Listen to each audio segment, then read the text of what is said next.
therapist. Kelsey is also an active coach for St. Joseph County Special Olympics since 2015, and she is currently the head coach for men and women's track and field, men and women's distance run, walk, cross country, and women's 3-on-3 basketball. So Kelsey, when you are ready, you can go ahead and get started, and we will do a little question and answer at the end of the session, so feel free to type in your questions. Hey guys, I'm Kelsey, and I'm going to be talking to you today about the aging population with intellectual disabilities, which is the current population that I work with, and I'm sure most of you work with as well. So let's go ahead and get started. Just to cover what we think aging is, there's the definition of it. And so what does aging really look like? You know, physically our bodies start changing to the eye around age 55, and there's some examples there. Obviously there are a ton more, but legally we are considered senior citizens at the age of 65, and that's when you can start getting benefits from the government and all of that. So I suppose that's what we would consider aging at this time. And then a quick look into what intellectual disabilities are. As most of us know, since we work with them on a daily basis, but here's a actual definition of what an intellectual disability is. And then there's some examples down at the bottom. Obviously there are a ton more under this umbrella, but those are just a few that are really common with our field, especially the autism, Down syndrome. So just a couple stats that I thought were interesting when I was researching all of this. In the 1950s, the life expectancy for individuals with intellectual disabilities was 55, which I think is just, that's a crazy number to me. Just personally right now, I have 6 individuals on my caseload who are all over the age of 60. So obviously their life expectancy is growing, and currently their life expectancy is in the early 70s, which is really not that far behind the general population. But this bottom stat is really cool to me, that you know, by 2030 that is expected to double of life expectancy. So we're going to have a ton of folks who are considered in the aging population with intellectual disabilities, a little over 1 million, which is really cool. So go ahead and watch this this video. She talks about some other points that we won't get into today, but I think it's important to hear them and listen to them and get the thought process going. So go ahead and watch this video.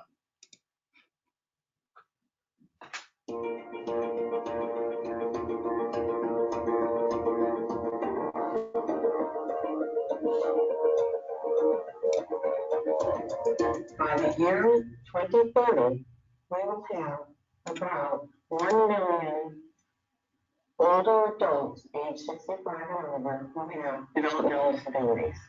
And we expect the general population to have double the size what they have now.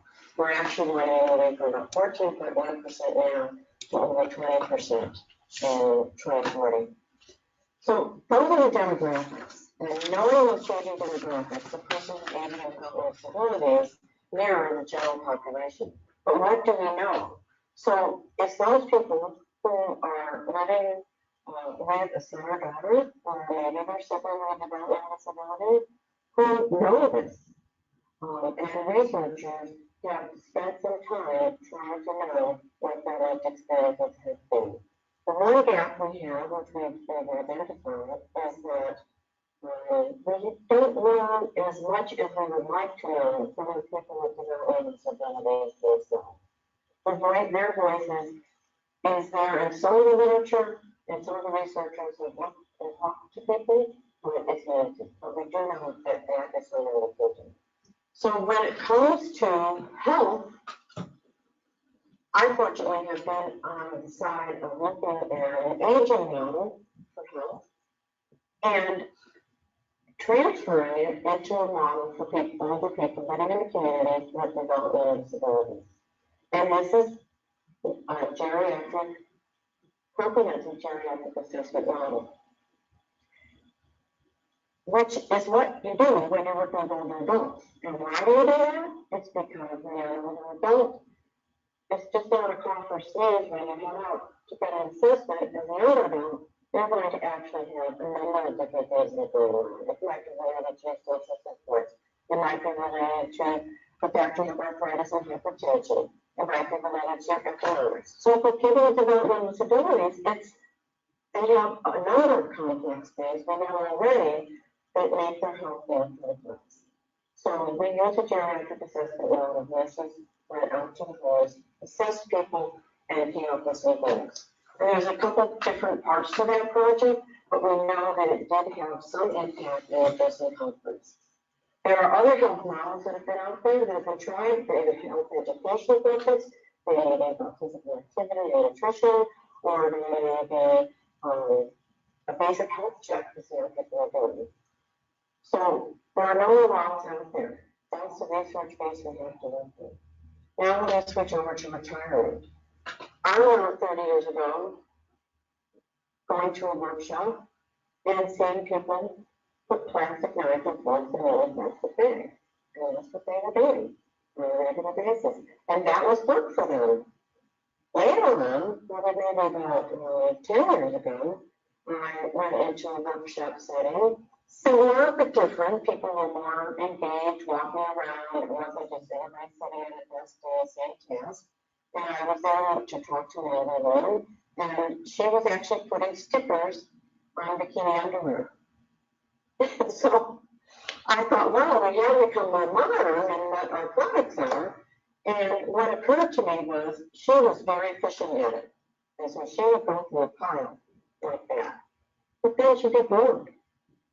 So one of the questions we're asking, and we have found in the literature, is that retirement is different for people with developmental disabilities. And much of it depends on where they are in life. Do they live from institution to a birth home, and out there doing all kinds of activities, similar to what a person in retirement would do, or are they trying to transition from a day program or another work setting? And what do they really know about retirement?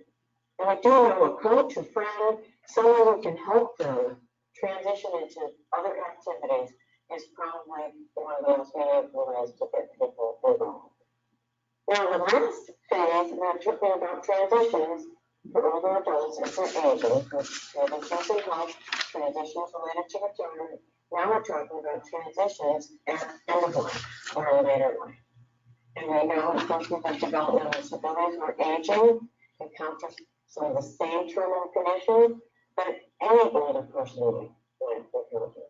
It could be cancer, it could be an exacerbation of a chronic condition, heart condition, or chronic obstructive pulmonary disease. The literature is actually mixed in terms of cardiovascular risk, whether it's similar to older adults or whether it's greater. So we need more information. The other piece that we know is that some people are aging with neurodegenerative disabilities or conditions. Some people are aging with dementia. Dementia is different types. One of the things that we've learned over the last 30 years is that persons with Down syndrome are 6 times greater risk than the general population of intellectual disabilities that does not have Down syndrome as well as the general population. And this is a very large concern. It's a concern for caregivers, it's a concern for the person himself, it's where the supports are for that person. Can they age and place the familiarity? Can they age in place? And more we're finding that is the preference, to age in place, to age in one's home. And it has been shown to have some positive symptoms. We don't always have those options, like each crisis, where someone is living with a parent, the parent becomes ill or incapacitated or dies, and then there's a crisis situation where there's no ability. That's sibling or someone else in the family may become a caregiver. Those are are experiences that we know about, they've been explored. We need much more information there as well. So one of our experiences in end-of-life care, which was closer to the edge of where we are now today, and this actually was happening in research that I was conducting, but it was happening at the same time in other places around the country and even globally. And that was to find out about and develop training for the staff who are taking care of people aging with developmental disabilities, who have been growing health and helping them around, and now they're with someone who may be having signs and symptoms of dyspnea or shortness of breath or pain related to an illness in later life, and are moving toward the trajectory of their own death. What does someone like myself, when I was a direct care staff person, before I became a nurse, really know about that? So now we have the bridge of people who understand palliative care, understand hospice care, from a perspective, those people who live in work in hospice as palliative care, merging and working with people, either families or direct care staff, to bring in hospice and palliative care services. So we're actually engaging with people caring for children. Those are older ones, young and for children. And I hope that you find one of those moments that will help you to engage in what it is that we find meaningful for you, staying healthy. You may find yourself in a situation where you can do this with or for or together with other people or individuals or entities that are doing disabilities. So whether it's practice, whether it's policy setting, whether it's doing research, whether it's giving a helping hand, I hope you get that opportunity to say good things. And I hope that we can help persons aging with developmental disabilities age happily, as well as any other older adults.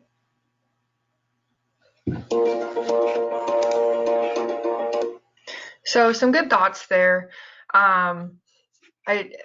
It's definitely something that we all need to think about as professionals in this field right now, especially with the stats that we saw on the previous slide. You know, individuals are getting older as we speak, and how do we help them? And I think solely it's a good thing. You know, it's great that they're living longer, and I think that means that overall, people with intellectual disabilities, their quality of life has increased over the years since the 50s when they're only living, you know, to 50s, mid 50s. So it's a good thing, but as professionals, we need to start thinking ahead on how do we keep that quality of life where it needs to be. So she did mention this, some of the growing concerns of dementia. Overall, most adults with intellectual disabilities are affected about the same rate as other adults, other aging adults. But the concern with this is obviously our folks with Down syndrome. They are at the highest risk of dementia. Nearly 50% of individuals with Down syndrome will probably acquire dementia, and that can start as early as 40. Which is a huge concern. And so, you know, also, although signs of dementia may be starting to surface, it can be really difficult to formally diagnose dementia. So this is why it's hard. There is no formal assessment where the individual goes into the doctor, they take a test, and they say, yep, this is dementia. And a lot of it right now is based on caregiver reports. So it's a really gray area right now. I'm actually going through this with one of my individuals.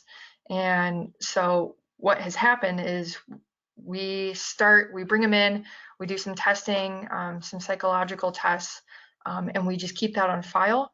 And then we go back in 1 year later and we look at the progress of that. So has his ability to recall what he did 2 days ago, has that decreased? things like that. So early evaluations are absolutely essential right now, because there really is no formal assessment to get these individuals diagnosed and then helping with treatment. So here are some possible signs of dementia. Again, there's really not that much out there right now, research-wise, between intellectual disabilities and dementia. So honestly, this is just stuff that I have seen personally. They're not engaging with, family members or therapists, and they're forgetting things in their regular routine, which is huge, because our folks are so routine oriented. So if they've been doing something for 40 years and then all of a sudden they've stopped doing that, that's a concern, and that needs to be addressed. Another thing is depression. Are they willing to go out in the community? Are they normally, ready to go? They've got their shoes on. I know I have a lot of folks that they've got their shoes on, their coat on, they're ready to go as soon as I pull in the driveway. So are they willing to go out? Are they engaging in conversation when they're usually a pretty talkative person? And then just abnormal behavior, things that aren't typical with them, especially when they're older. You've got a pretty good idea of their temperament, of their overall personality. So is there anything out of the ordinary that they typically would not do? So that can be anger outbursts. Are they breaking things with really no cause and effect to that? And then are they having a hard time gathering their thoughts together? Is it taking them longer to process things and answer? So just some things to think about as professionals. So I talked about this a little bit earlier. The importance of early evaluation is huge, not just for the fact of we can start, the psychological assessments they have on file, but it preps our caregivers. So, do we have things in place, treatment wise? And it gives them things to think about. It educates them. And even if they aren't showing signs of dementia and you take them in and you start these tests, that still is educating our caregivers and things to look for, like we talked about on the previous slide. So again, I would recommend taking individuals in around like 50. The 40 years old, I would say, is definitely for our Down syndrome folks. Maybe even 35. Just start those assessments, and they're not a bad thing. They're just to help us in the future, and it's something that we need to be ready for as professionals. So go ahead and watch this video on dementia and aging with intellectual disabilities.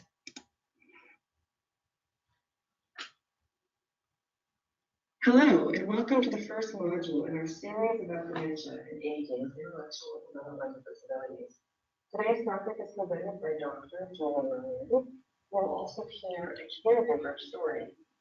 Dr. Moran is a geriatrician and specialist with aging and intellectual and developmental disabilities.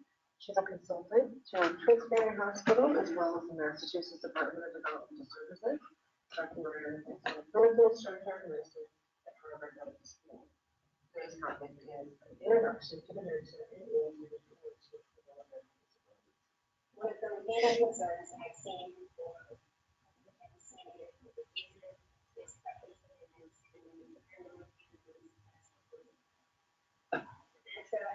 assessment for dementia is some ways complicated because dementia is divided into independent and independent. You need to talk yourself into the fact that you're going to take experience and everything that's happening and help yourself out of many other changes that can also lead to changes that look like memory loss or confusion. The Alzheimer's is first one day. And really don't know a whole lot about it. And, I feel like another thing about it. To start out this topic, let's talk first about what is dementia.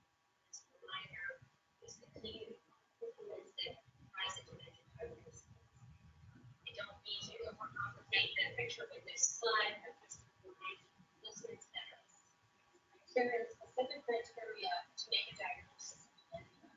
These are what you're seeing here is what's called the DSM-5 and DSM-4 criteria for dementia. And these general diagnostic principles is what's applied to people with intellectual disabilities as well. There are different ways of making assessments that lead to this conclusion, but in the end, the diagnosis still goes back to these general criteria to help gather evidence and make a decision. So the key thing to look for is any type of decline from a previous level of performance. This occurs in either one or more cognitive domains, learning and memory, language, planning, functioning, complex attention, etc. The important thing there is that it doesn't have to be just memory, but other domains of memory, attention, learning that might be observed. And that the deficit are severe enough that they can quickly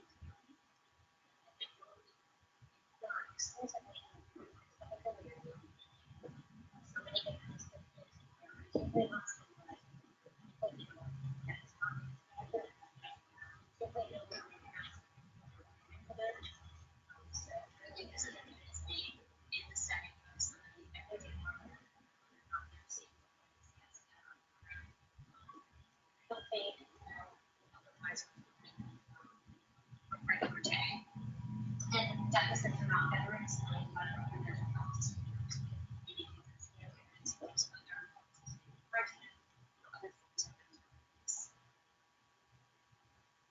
We will talk in general about disability and dementia, but I will circle back to talk about Down syndrome specifically, because this is a category that is at higher risk of developing dementia and needs a little bit extra expertise. So going back to some previously about the presence of three copies of chromosome 21 for adults with trisomy 21 or Down syndrome. This chromosome also codes for a protein that is overexpressed in alpha. So that is why specific genetic disease. The main teaching about this, though, as I've emphasized in other portions of this talk, is that Alzheimer's disease is not inevitable. When we look at data that's been collected in the past 20 years, prevalence or the rate in which adults express dementia does not approach 100%. General estimates put it at about 30% for people who are in their 50s and upwards of 50% beyond for people who are in their 60s. The important thing there is to be sure you're looking carefully for what else might be present. So only be around about 50%. Changes is related to memory itself. So again, Alzheimer's disease is not inevitable. Thank you, Dr. Ryan, and thank you for listening. This training module is one in a series of webinars about general. Okay, so the takeaway point there is you could see when she put the DSM-5 explanation of dementia on there, it's complicated. You know, there's a lot of criteria involved with that. So, and then you add on an intellectual disability. So that's why it's so hard to diagnose right off the bat with dementia. There's all that criteria, and then you add the disability to it. You know, some of our folks have a really hard time communicating. I've got an older client that, you know, he'll kind of rub at his ear, and we say, "Does it hurt?" And he says yes, and then he laughs. You know, so self-reporting with our individuals can be incredibly difficult sometimes. So that's one of the main reasons why it's hard to get our folks diagnosed right off the bat. Okay, so I'm going to go into exercise now, and the huge importance it holds with our clients with intellectual disabilities that are in the aging process. So here are just a small amount of benefits of exercising on a regular basis. There are a ton more, but I felt like these four were the top four, you know, positive things that come out of exercise. So overall improved healing, your body just heals faster, even with like the flu or, you know, a cut. You know, our folks do fall a lot. So exercise can help with that process. It helps with the prevention of chronic conditions such as diabetes or heart disease, things like that, just like in the regular population as well. Increased balance and stability, that's a huge one for us because of, you know, risk plans of falls and all of that stuff. This is a great thing for our folks, is keep them on balance, keep them on their feet. And then improve quality of life, obviously. You're getting them out, you're getting them active. What some folks report as the runner's high, it's the same exact thing. When you're getting the blood moving, you're getting the oxygen to the brain, you just feel better. So, and obviously it just increases the life expectancy of people. If you're always staying active, it makes you healthier. So looking at behavior services and therapy right now, we actually have 11 recreational therapists on staff. Clients who are over the age of 50 who are receiving recreational therapy services are 20, and 13 of those 20 individuals are directly addressing exercise in their treatment plan. So 65 of those people show up for their session, or their therapist comes and picks them up for their session, and that's what they're primarily focusing on. So that's great. And then right now, the clients over the age of 50 who are demonstrating some signs of dementia, just 2. So thankfully that number is a little bit low, but that also, you know, that could mean that caregivers aren't necessarily reporting things and all of that. So these are just some common physical activities that we use in recreational therapists or therapy sessions. Simple stuff that we use with our aging folks. Yes, bowling can be a physical activity for somebody. You got to think of all the walking up and down that's required. If they're sitting in between their turn, they got to sit up and down. You know, that's a form of a lunge. The bowling ball is a form of a weight, and they've got to throw that. So it's a little bit of arm strength. It's a little bit of gross motor. So, you know, it doesn't have to be, well, we have to walk 2 miles in order to get their blood moving or whatever. No, it can be something simple as bowling, or even, yes, miniature golf. You're using range of motion. Again, they're standing for however long it takes to get through that course. So 20 to 30 minutes, they're walking. Overall, they're getting the blood flowing. So that's our ultimate goal with this population that are in the aging process. And then here are some equipment and resources that we use frequently. I use all of these things pretty much on a weekly basis.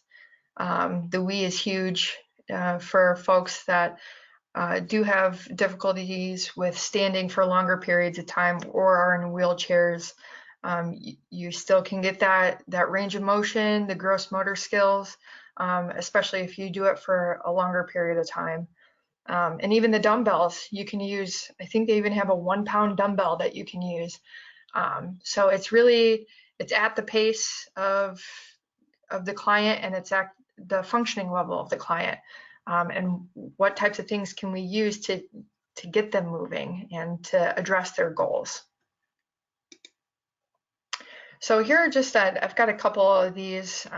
They're just examples of sessions that I use, again, on a weekly basis with my aging population. So this first one is a strength session. A lot of times we do this at the Croc Center. Our folks love the Croc Center. for multiple reasons. But so I usually take them into the gym. We do a little warm-up stretching, always stretching, getting their muscles warmed up. So I'm having them walk a couple laps. And then just doing some simple repetitions. It doesn't have to be a ton, and it doesn't have to be with a lot of weight. It can be with a 1 or 2 pound weight ball or dumbbell, and just getting some of that strength maintained with their arms or their legs. And then just incorporating something fun. We do have to remember that our folks have disabilities, right? And so they may see that as, oh, we're going to the gym to work out. So we do want to keep their interest peaked. That's also part of recreational therapy, is finding what they like and finding what they need to improve on and mending the two. So, you know, adding something simple like that, like letting them shoot a basketball or kick a soccer ball or whatever it is, just to keep their interest. And then obviously we always do cool down stretching at the end. Here's another example. Again, this is something that I use on a weekly basis. We get in the pool a lot. Our folks love it. So what we do is, at the Croc Center, they've got a lazy river, which is awesome. And so we warm up by doing a couple laps with the current. Usually if I've got individuals with wrist plan, like a fall wrist plan, I'm not having them walk against the current. So I'll just keep them going with the current. But if they're willing and able, I have them go against the current. That definitely boosts up the heart rate, gets the blood pumping, all that stuff. And then again, depending on their functioning level, I have them get a pool boy, which is like a huge Q-tip kind of thing, and stick it under the water, and then they push against it. So that's adding some arm strength as well. Again, if they can't go against the current, I usually just have them go with the current. And then just some cool down laps. And then sometimes, again, depending on their functioning level, I have them do a couple step ups, and they've got reeling, so it's great to kind of get them going up and down. Good practice with the steps. And then of course, got to get in the hot tub. Helps with the muscles. So, and then this last one that I have just an example of is a cardio session that I use. And this, honestly, I've got this centered at the Central Park in Mishawaka, but honestly, you could do this anywhere.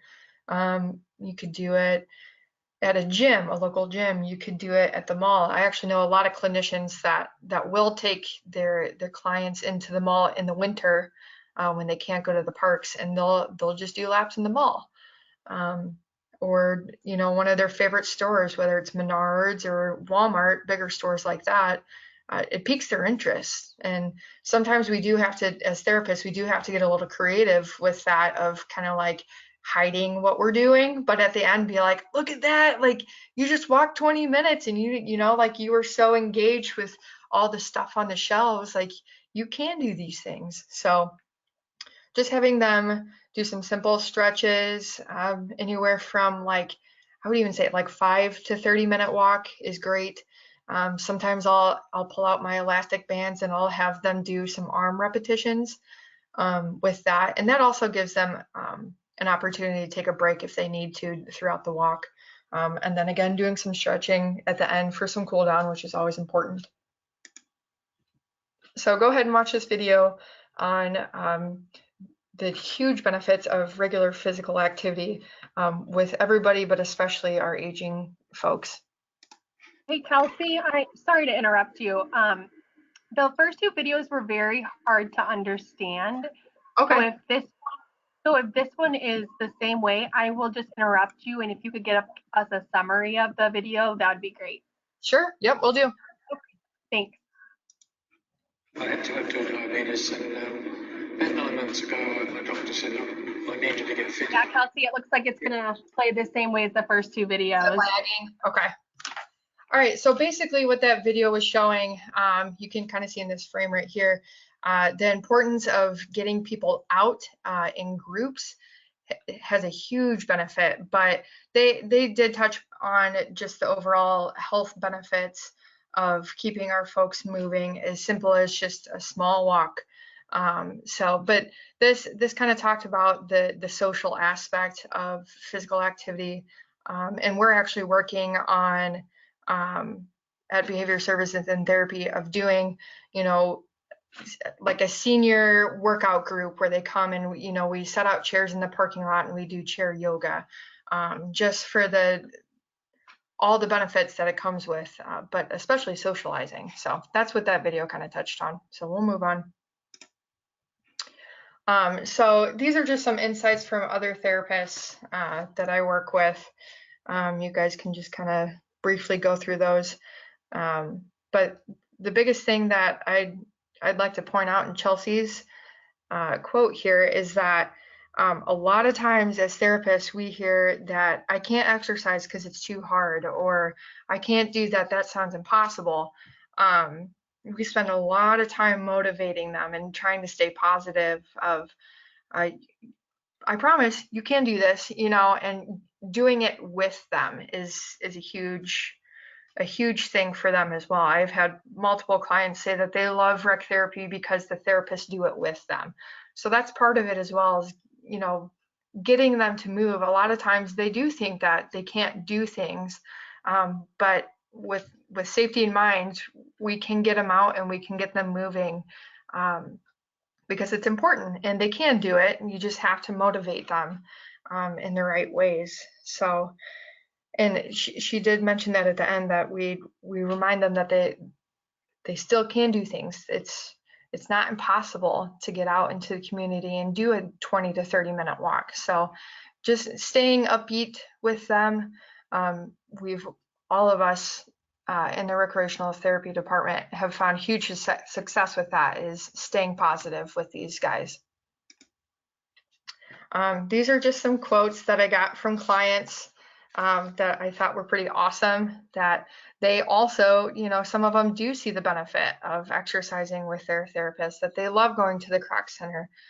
That's another social aspect of it, because the front desk people are so great with our folks and they'll say hi with a smile and all that. So it's a social aspect as well, but they see it as fun too. And that's partially our job, is, you know, making things fun again. If they, you know, that was a leisure thing for them 20 years ago, but they've kind of fallen off the wagon, just because it's physically, you know, it's hard on them, taxing on them, or they just didn't have the opportunity to get out and do what they love. So it's great that we're able to incorporate that back into their lives and get them integrated back into the community while working on exercising.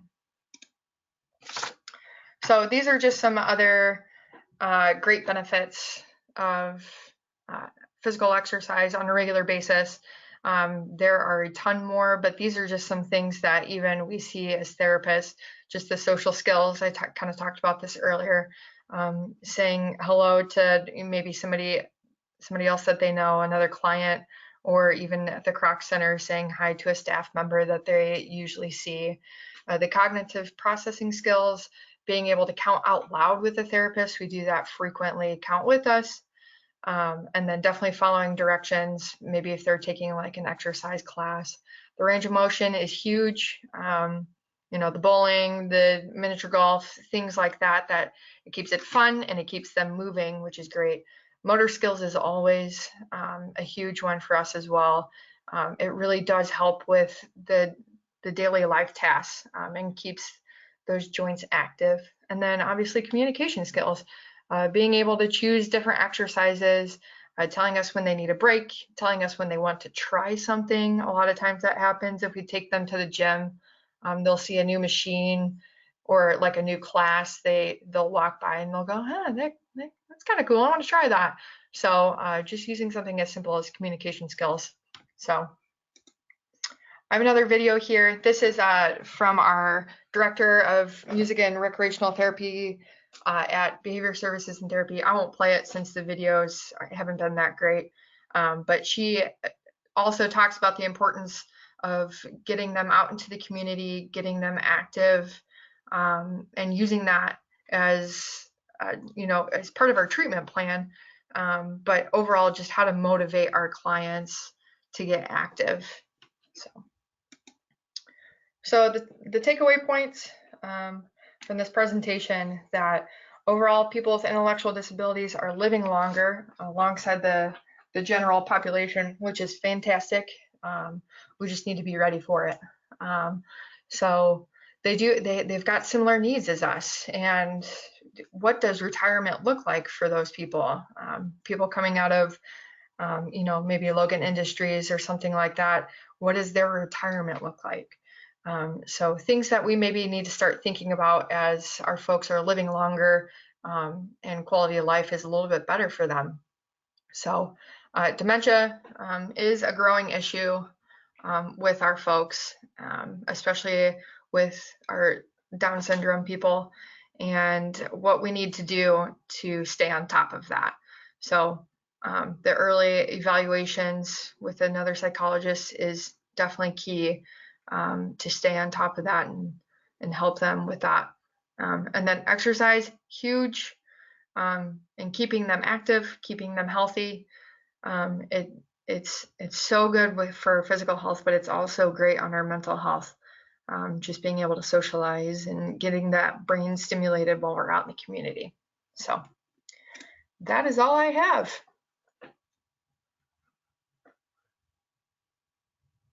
Thanks, Kelsey. If anybody has any questions, feel free to type them into the box on the right, and we will have Kelsey answer them for you. I don't see any, but I'll give a few minutes for people to type in their questions.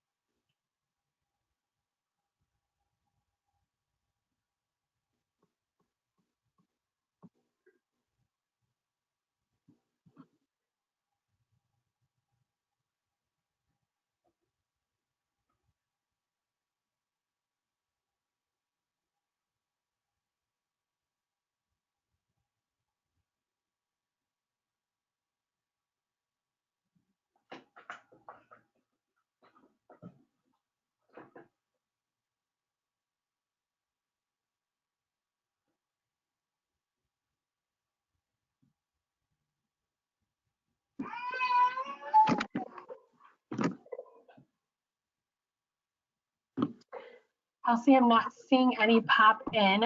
There was one comment that said there's some tests that can be done to provide pictures on the health of the brain, which indicate if like tissue shrinking that could give some insight into dementia diagnoses. Okay. Other than that, I don't see any questions. If everybody in attendance will get a confirmation email, if you're an Advocacy Links employee, then you don't have to do anything further. And if there are no other questions or comments at this time, we can end the presentation. Kelsey, do you have anything else you would like to add before we end? No, I appreciate you guys having me. Perfect. Okay. Well, everyone have a good rest of your week. And thank you, Kelsey, again for the presentation. All right. Thank you. Thank you.